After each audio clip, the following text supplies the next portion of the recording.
Aujourd'hui, je vous parle d'une vision. Nous l'avons nourrie pendant des années. Nous l'avons pensée et nous avons choisi les partenaires qui vont nous accompagner dans l'éclosion de cette vision-là. Il s'agit de quoi? Il s'agit de notre institut universitaire Isla International University. C'est une université qui veut se positionner dans la pratique. C'est une université qui veut se positionner dans l'assurance de l'après-formation. Oui, parce que nos universités ne se soucient aucunement de l'après-formation. Moi, je suis titulaire d'un master, je sais de quoi je parle. La plupart du temps, est titulaire d'un master et dans quelques jours d'un doctorat, s'il vous plaît.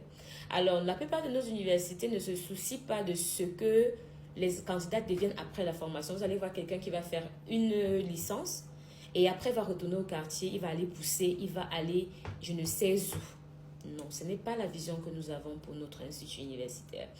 Nous avons travaillé l'alternance, nous avons travaillé les partenariats, nous avons travaillé la mobilité.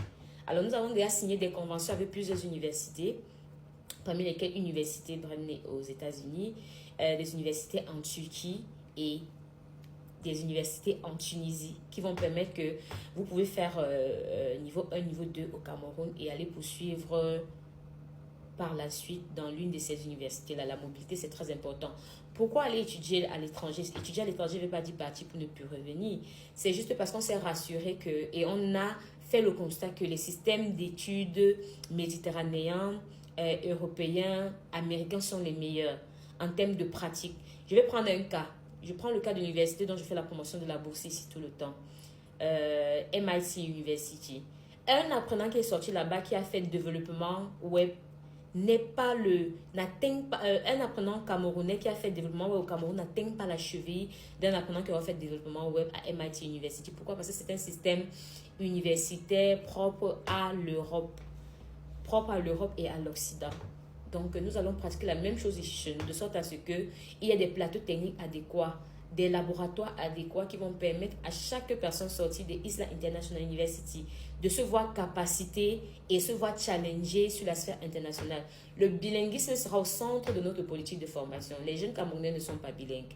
Moi, il a fallu que j'aille dans des pays où on parle l'anglais. Il a fallu que j'aille dans des aéroports que je ne comprends rien pour forcer et apprendre l'anglais. Nous allons mettre le bilinguisme, pas le bilinguisme qui tâtonne là, non. Nous allons mettre un bilinguisme intégral dans notre système de formation. Le Cameroun est censé être un pays bilingue et l'anglais est censé être la langue inclusive reconnue dans le monde entier. Alors, si un jeune dit qu'il est formé et qu'il est titulaire d'une licence et qu'il ne connaît pas l'anglais, ça c'est un problème. Nous allons challenger le système éducatif à notre manière. Alors, nous invitons toutes les personnes qui y croient, tous les gens qui font le baccalauréat cette année, déjà de se préparer à s'inscrire à Isla International University à partir de septembre prochain. Je vous assure, nous avons minutieusement choisi